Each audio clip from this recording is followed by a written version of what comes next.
Muy buenas, yo soy Javi, estos mandos y se cae el fuego. Empezamos. Muy buenas, ¿qué tal? ¿Cómo estáis? Bienvenidos a un nuevo vídeo en el canal, una reseña de cómic. En este caso venimos con reseña doble. Seguimos con este evento de Dinastía de M. Os traigo estos coleccionables aparte, ¿no? Estas series, estos tie-ins de diezmados. En este caso el Vástago de M y Generación M. Ambas historias son autoconclusivas, independiente la una de la otra. Lo que ocurre que yo las he aprovechado para meter juntitas porque son un poquito más cortas y sobre todo pues por cerrar un poco todo el ciclo de Dinastía de M. ¿Hay más? Por supuesto que hay más. Están, por ejemplo, los 198, se me ocurren varias, ¿vale? O el X Factor a futuro, todo esto. Pero yo he considerado estas quizá las más interesantes para traeros, ¿no? Que además, pues también no son las que se suelen comentar normalmente. El Vástago de M sí que es muy conocida, esta también, no me malentendáis. Pero no dejan de ser añadidos a un evento, no llegan a ser, pues, os traigo Civil War. Pues a Civil War llegaremos, pero sabéis que a mí me gusta también traeros las pequeñeces alrededor de ese evento, pues para darle un poquito más de vidilla, ¿no? Podemos empezar, si queréis, por Vástago de M y después por Generación X, pues para empezar por algún sitio, ¿de acuerdo? Los vienen aquí en estos tomitos, que ya por desgracia pues son imposibles de encontrar, porque estas cosas pues no se reeditan. Lo podréis encontrar de segunda mano en Pop, o en el mercado de coleccionables y demás. En este caso el del Hijo de M pues trae los números 1 a 6 de precisamente esta misma colección, ¿no? El Vástago de M, Hijo de M. ¿Y qué queréis que os diga? Tanto en este como en el otro que os he mostrado, Generación M, son un poco todo aquello que os comenté que me falta de la colección principal de Dinastía de M. Si recordáis, os comenté, me sirve esta primera página, os comenté que, por ejemplo, Spider-Man se me quedaba un poquito cojo porque te plantean una serie de cosas como muy interesantes de lo que es el propio mundo y sobre todo unas elecciones morales complicadas a los personajes en el estado en el que se encuentran. Sin embargo, la historia luego tira por lo que tira, va a otra cosa y no te termina de dar ese desarrollo. Pues este cómic y el otro, sobre todo este para los personajes así grandes y el otro para los personajes más chiquititos, son los que te dan un poquito ese trasfondo.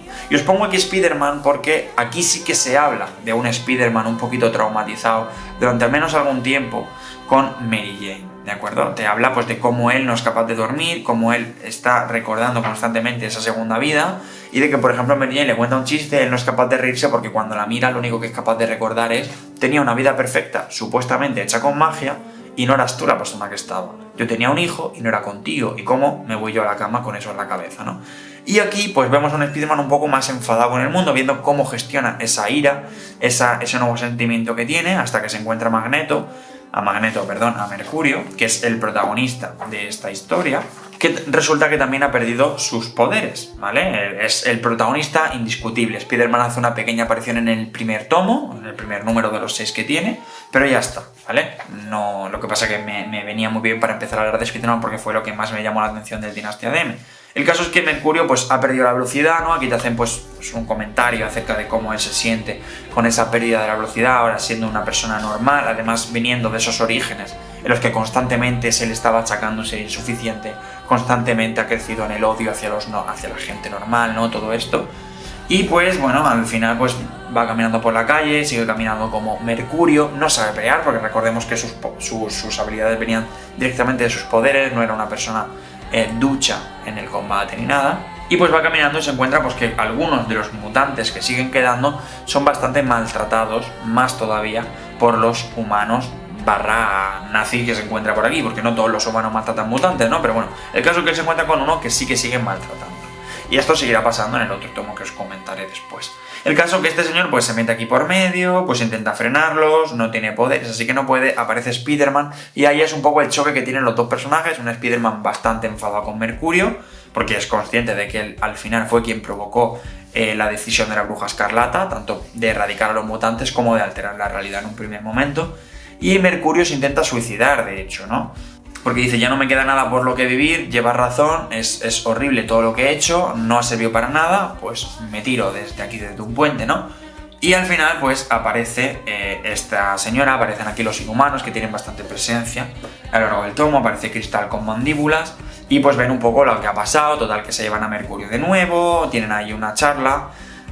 Y bueno, resulta, si no conocíais a estos personajes mucho, como me podía pasar a mí, resulta que Mercurio y Cristal estaban casados y que tienen una hija.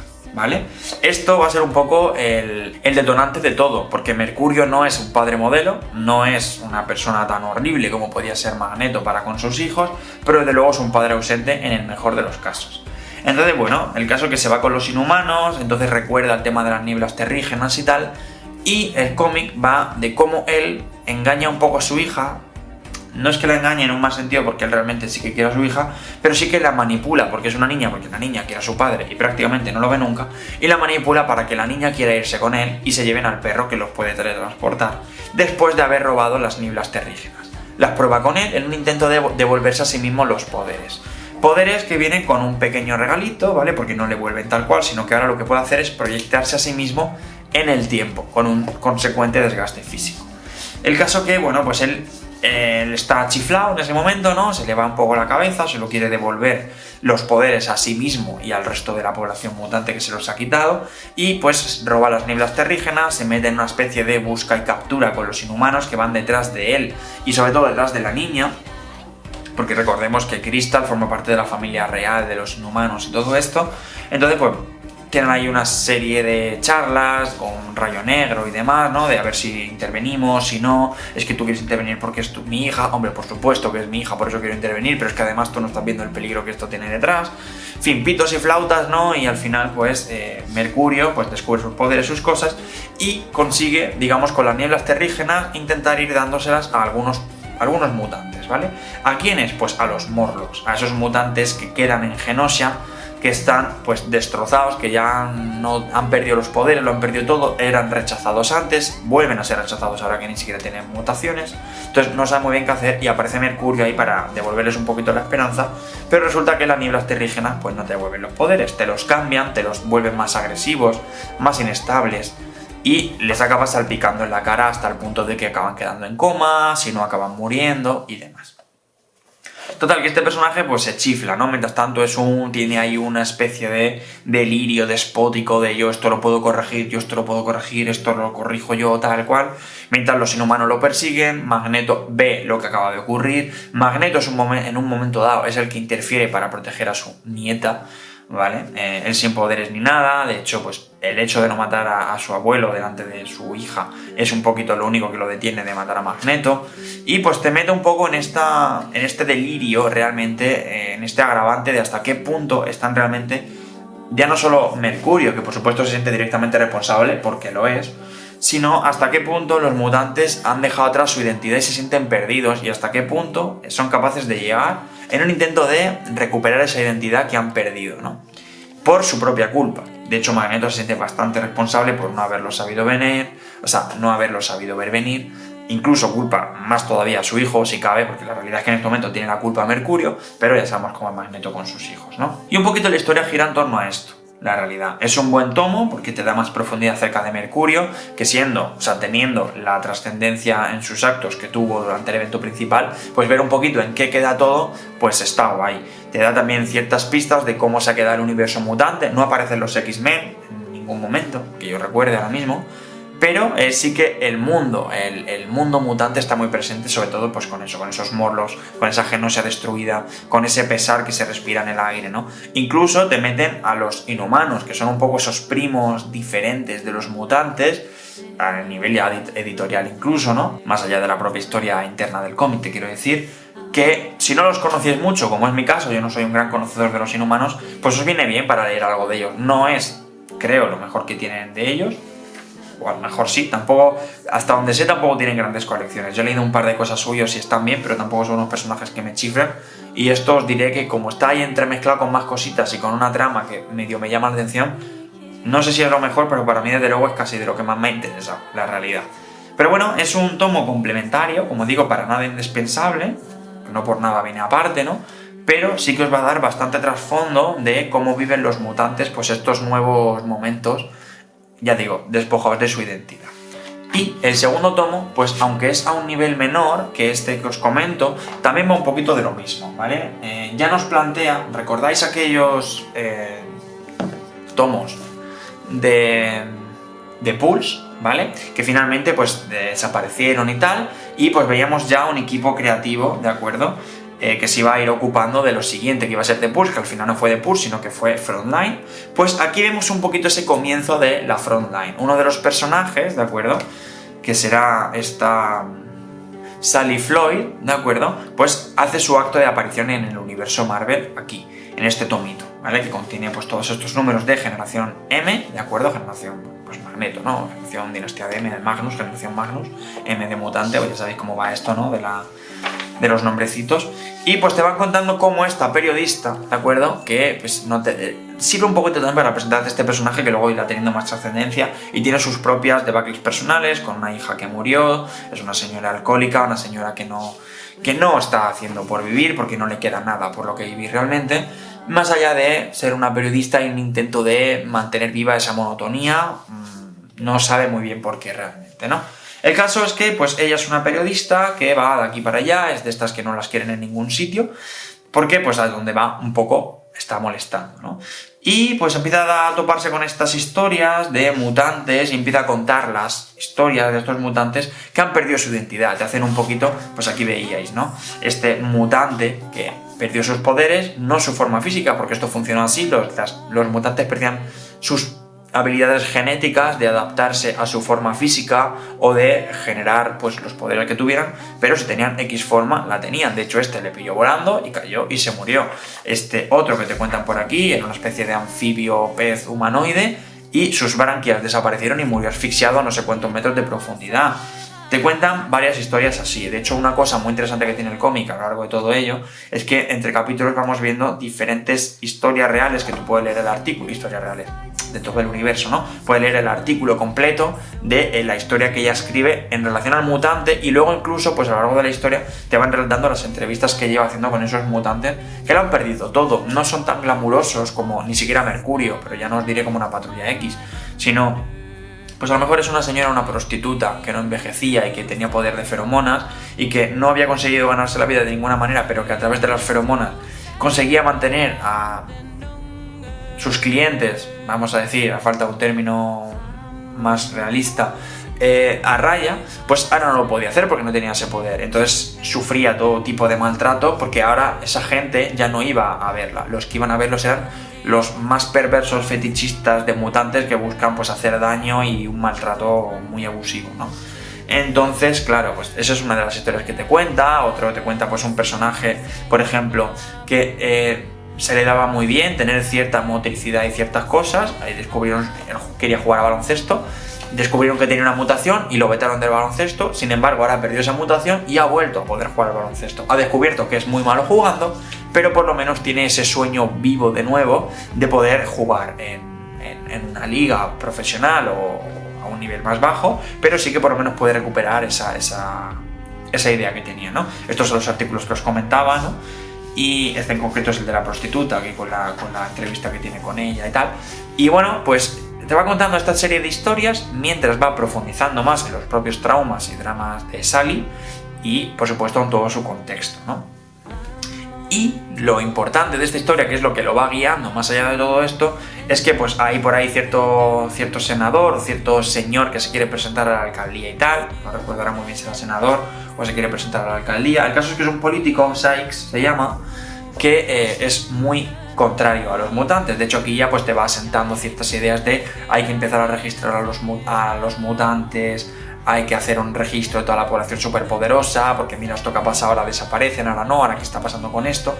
Y Dinastía de M de alguna manera pues también fue un golpe más sobre la mesa para todos estos politicuchos, ¿no?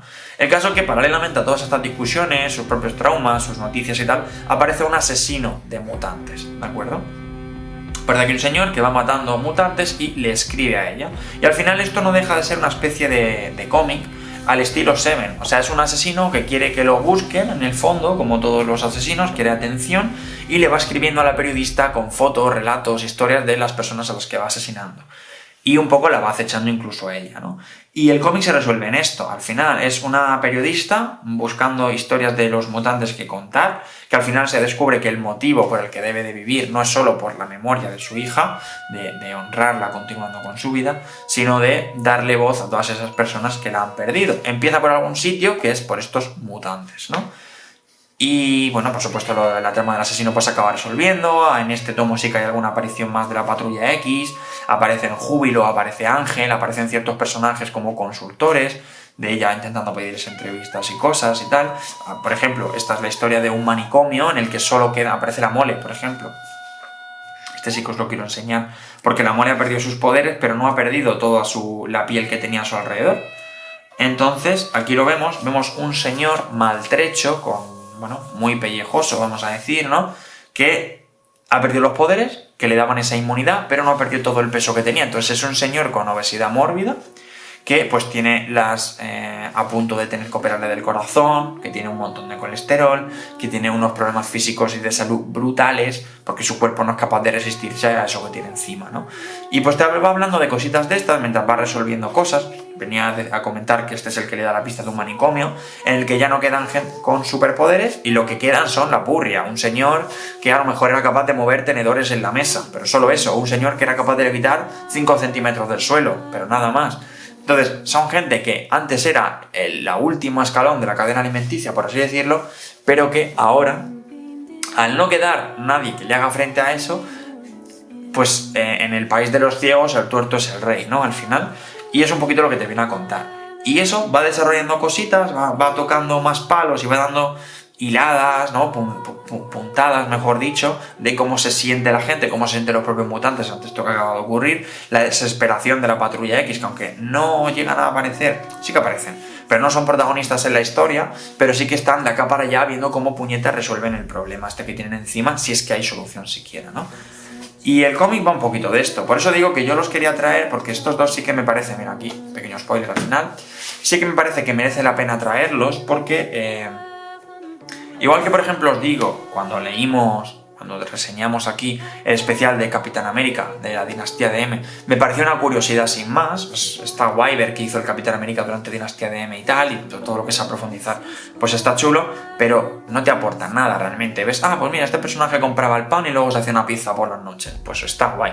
Pero esto sí que tiene más chicha. Esto te pone punto y final a lo que hizo Mercurio, a cómo se siente él, a cómo el resto de personajes se relacionan con él, y hasta qué punto está dispuesto a llevar esa obsesión que tiene por reparar las cosas, pudiendo romperlas más aún de lo que ya las ha roto. Y luego por otro lado pues te ubica a Sally Floyd, que es un personaje que luego tendrá mucha más relevancia con los Frontline y todo esto, y que al mismo tiempo pues te pone más a nivel de calle, ¿no? Casi como si fuese un The Pulse de mutantes, de cómo ellos se sienten pues ante todo esto que está ocurriendo aquí, que es un genocidio, por llamarlo de alguna manera, sistemático del 98% de la población mutante, ¿vale? Entonces, cómo incluso ellos mismos se desprecian, qué vidas tenían, todo lo que sean como esas fichas que te van creando a lo largo del cómic, son muy interesantes y sí que realmente siento que aportan más a toda la historia general que te han venido contando en Dinastía de M, que a mí se me quedaba corta porque es como, es que yo quiero más de esto, de cómo afecta esto realmente a la población, de cómo tal, menos pichín y bocadillos de peleas y más un poquito de contexto y tal, ¿no? Y esto es verdad que te lo hace a posteriori en el mundo que queda, pero por lo menos sí que te aporta más sobre esas decisiones, ese nuevo estatus vital con el que tienen que vivir, nunca mejor dicho, pues los personajes y el mundo tal en el estado que ha quedado, ¿no? Y esto es un poquito todo. Me parecen interesantes los dos, casi que os dirían que me gustan. Es que son cosas diferentes el evento principal y esto. Una cosa es más de superhéroes y esto es otra cosa. Esto podría ser una película de Seven, perfectamente. Esto podría ser Seven, esto podría ser una novela de asesinos, pero dentro del universo Marvel. Es una pena que no hagan este tipo de cosas en adaptación con actores reales. Sea una serie de Disney Plus o alguna cosa de estas, en los que cada episodio sea una cosa diferente, una especie de Black Mirror, si queréis, en el que te van contando unos mismos personajes para que tú los ubiques bien, un Ben Urich, una Sally Floyd, tal, una Jessica Jones. Pues Jessica Jones tiene más potencial si queréis para otro tipo de cosas, pero ¿por qué no también meterla aquí? Y que te vayan contando ciertos sucesos de ciertos eventos, ¿vale? Pues es que es cierto que en las películas no ha pasado nada tan gordo. O no te lo han querido abordar, porque realmente lo del Tratado de Sokovia, lo del lapso con Thanos, todo este tipo de cosas, de repente que te metan unos periodistas y que te vayan contando qué ocurre realmente en el mundo a pie de calle, después de cada macromovida que les pasa a los Vengadores, porque los Vengadores llegan, pelean, se van a su casa y ya está, pero el mundo sigue viviendo, ¿no? Y eso me parece realmente interesante. por eso os he traído estos dos cómics, porque creo que abordan pues este tipo de cuestiones, ¿no? Por mi parte, pues no mucho más en realidad. Espero haberos convencido de que los leáis si tenéis la ocasión, ya sea en segunda mano, ya sea en digital, como podáis. Yo os lo recomiendo mucho, la realidad, me han gustado mucho, incluso por separado sin Dinastía de M. Hombre, van a perder. Este os lo podéis leer aparte, porque ya digo, este está ubicado en el universo Marvel, pero es que este, si no le metes mutantes, si le metes prostitutas, podría ser Jack el Destripador. Si le metes cualquier otro, podría ser cualquier otra cosa que no fuese de Dinastía de M. Pasa que viene muy bien para hablar de eso y profundizar, pero va aparte prácticamente. Y este sí que es cierto que, bueno, sabiendo que al final pasó lo de Dinastía de M, que los mutantes se fueron a tomar por saco y que fue Mercurio el que azuzó la llama que era su hermana, pues ya está, no te hace falta mucho contexto más. Aún así te lo viene explicado en el cómic, en realidad.